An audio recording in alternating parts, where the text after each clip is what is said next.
Hi guys, Milap Tarot here. Welcome back po for another mabilisang tarot.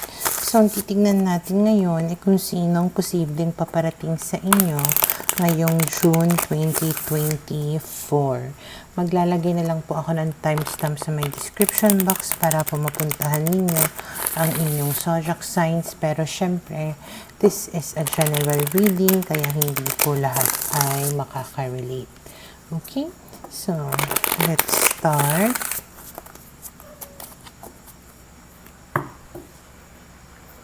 Para sa mga Aries, we have here the 4 of air, the 5 of air, and we have here the messenger of water. Malaki yung possibility na yung taong paparating sa inyo ay Libra, na andito din si Aquarius, and nandito din si Pisces. Okay, so base sa mga barahan na to, parang this is somebody na nilalayuan mo kasi parang nagsinungaling siya sa'yo or sadyang sinungaling lang siya na tao. Okay? Na parang gusto mo munang magpahinga, gusto mo muna nang makarecover or cool off, time for yourself, away from this person. Pero itong tao na to, mukhang hinahabol ka niya or hahabulin ka niya para ikaw ay suyuin. Okay?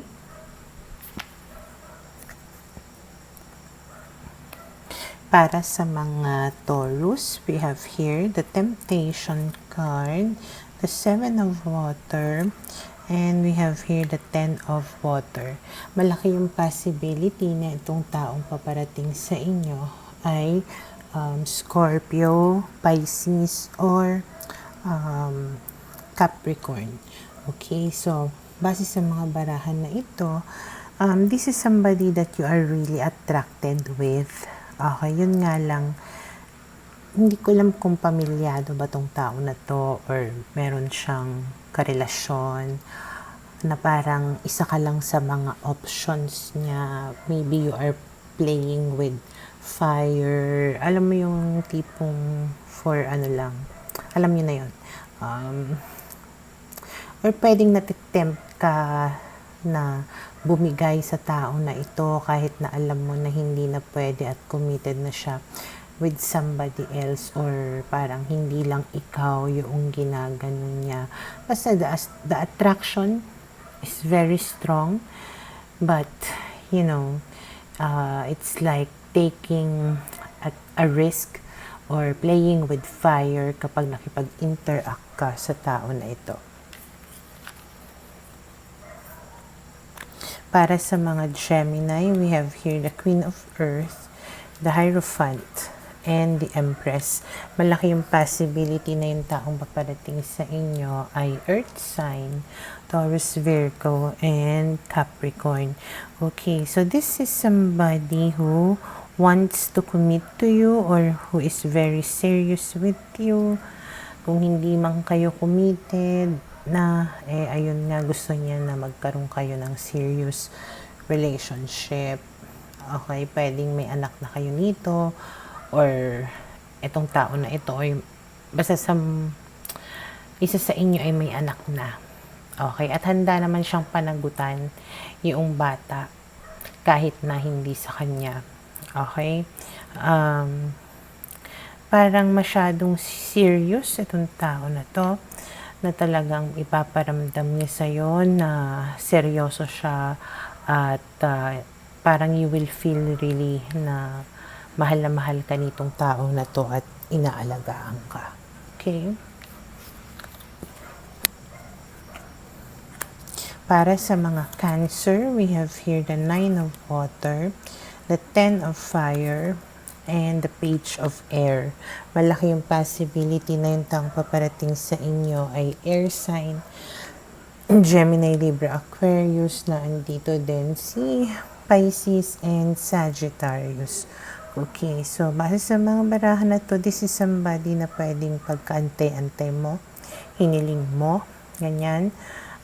Yung nga lang sa kanyang pagbabalik, pwedeng problema lang ang idudulot niya sa iyo. Parang may i-stress ka lang And parang wala akong nakikita dito na masyadong emotions. Ang nakikita ko lang is pwede lang siyang mag-reach out sa'yo, mag-message, mga musta. Pero nothing more than that. Parang na-curious lang siya at inaalam niya lang kung kumusta ka na. Pero ayun nga, parang meron pa ding bit-bit na problem na dulot sa iyo. Or basta may stress ka siguro sa kakaisip kung bakit ka pa niya minessage. Okay?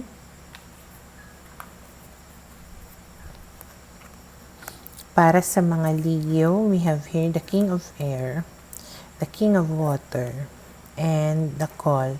Malaki yung possibility na yung paparating sa inyo ay fire sign.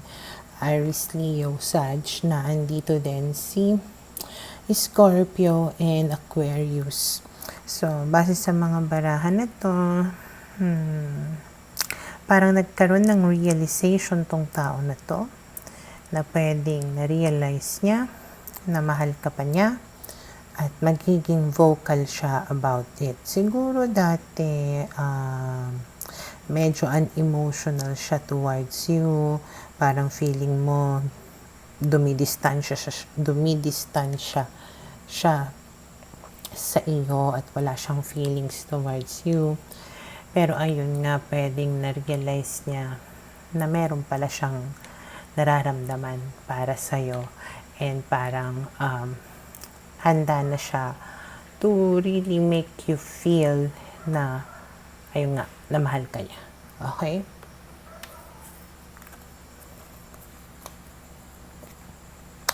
Para sa mga Virgo, we have here the Six of Fire, the Hermit, and the Star.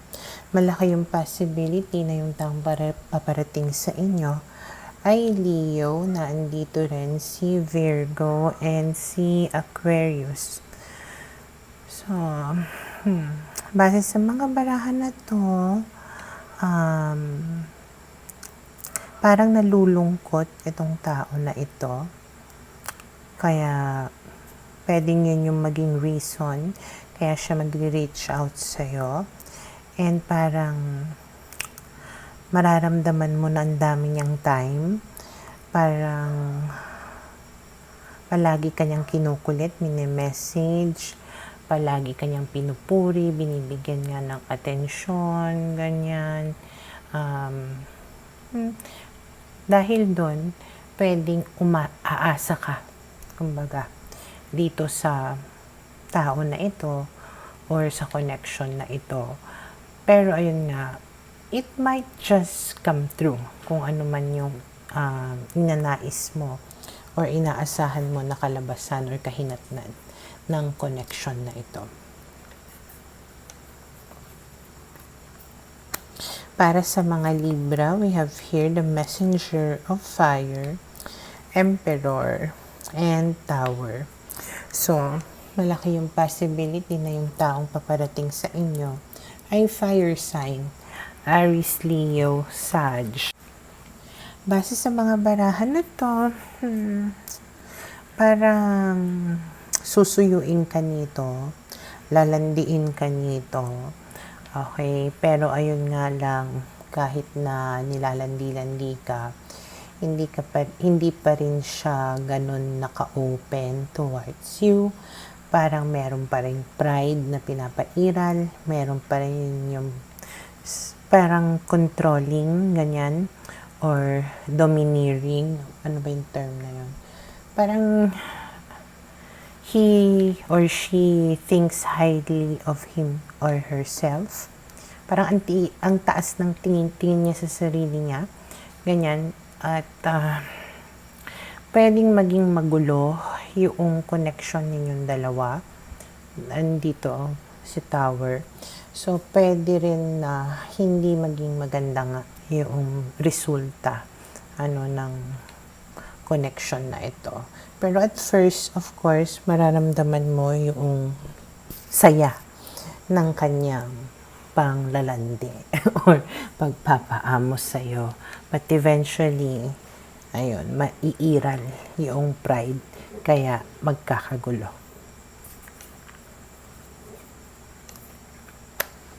Para sa mga Scorpio, we have here the Queen of Air, the Six of Air, and the Three of Water. So, base sa mga barahan na to, malaki yung possibility na yung taong paparating sa inyo ay Aquarius, naandito rin si Libra, naandito din si Capricorn. So, based sa mga barahan na to, parang separated, divorsyada, or basta single itong tao na to ngayon. Okay, pwedeng kakahiwalay niya lang siguro sa kanyang previous relationship, and parang sa pagdating niya, maaring may mga positive naman na mangyayari sa pagkakaroon nyo ng connection uli. It's like gusto niyang makipag-ayos sa'yo, and I think you are willing na makipag-ayos din dito sa tao na ito. Siguro naging lang tong tao na to before, masakit magsalita, or nagger, or pwedeng baka ikaw yun, pero pwedeng mag-iba yung as long as pag-uusapan ninyo yung mga naging problema ninyo before, para hindi na maulit muli. Kaya magkakaroon ng mga positive na mga pagbabago sa connection ninyong dalawa. Okay?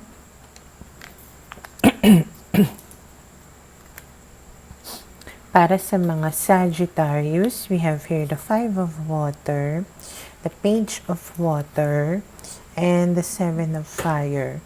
Malaki yung possibility na yung taong paparating sa inyo ay water sign, Cancer, Scorpio, and Pisces, and nandito din si Leo. So, based sa mga barahan na to, parang nagsisisi na itong tao na to sa kung ano man yung ginawa niya sa'yo in the past. Okay? Kaya magme-message yan sa'yo, and parang ipaglalaban niya yung feelings niya or yung relationship ninyong dalawa. Hindi siya agad-agad na susuko this time. Talagang parang paninindigan ka niya. And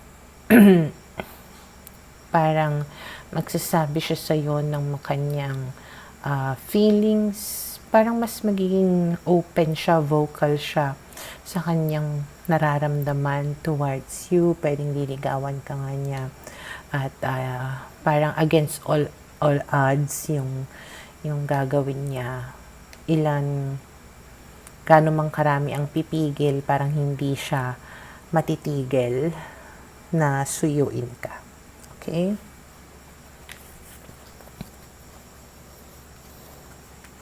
Para sa mga Capricorn, we have here the Five of Fire, the Four of Fire, and the Magician. Malaki yung possibility na yung taong paparating sa inyo ay air sign, Gemini, Libra, Aquarius, na andito din si Aries and si Leo. Okay, so based sa mga barahan na to, parang mag-aaway kayo nitong tao na ito. Pwedeng ka-relationship mo na to or asawa mo to. Parang napaka-manipulative niya.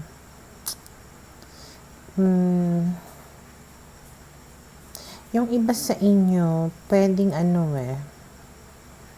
kung hindi nyo man to asawa or ka-relationship, pwedeng imamanipula ka niya na maging kayo, pero parang hindi ko alam kung bakit parang may resistance. Parang magkaiba kayo ng gusto na mangyari.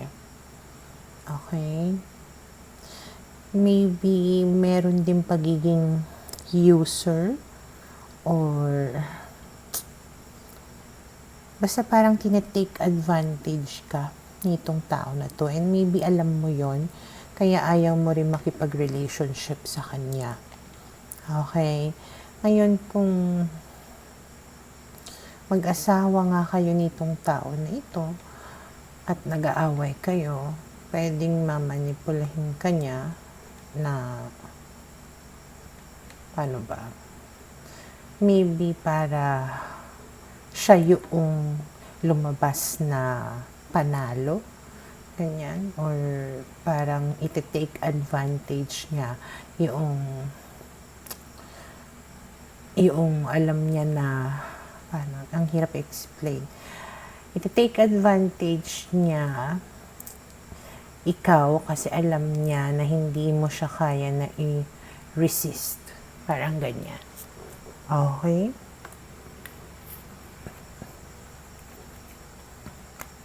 Para sa mga Aquarius, we have here the Ace of Air, the Moon, and the Nine of Air. Malaki yung possibility na yung taong paparating sa inyo ay air sign, Gemini, Libra, Aquarius, nandito rin si Pisces. So, magme-message sa'yo itong tao na ito and maaaring may ibunyag siya sa'yo, may sasabihin siya sa'yo na lihim, basta may aaminin siya sa'yo na sikreto, okay?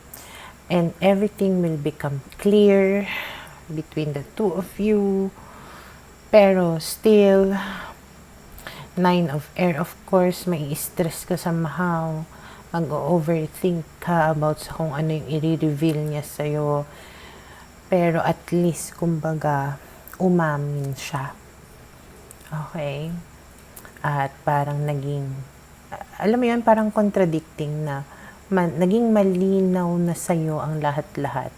And yet, it stresses you out and it is making you overthink. Okay? Para sa mga Pisces, we have here the Six of Water, Strength card, and Four of Earth. Malaki yung possibility na yung taong paparating sa inyo ay Scorpio, na andito din si Leo, and nandito din si Capricorn.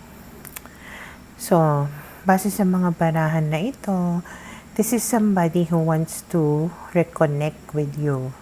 Okay, from the past, itong tao na to, parang hihingi siya ng patawad sa'yo or papaamuhin kanyang muli. Pero ayun nga lang, Four of Earth, pwedeng may pagka-possessive, obsessive itong tao na to, kaya parang hanggang ngayon, hindi ka pa rin niya totally na ma-let go. Kaya siya makikipagbalikan sa'yo. Okay? So, yun yung nakikita ko na posibleng paparating sa bawat zodiac signs.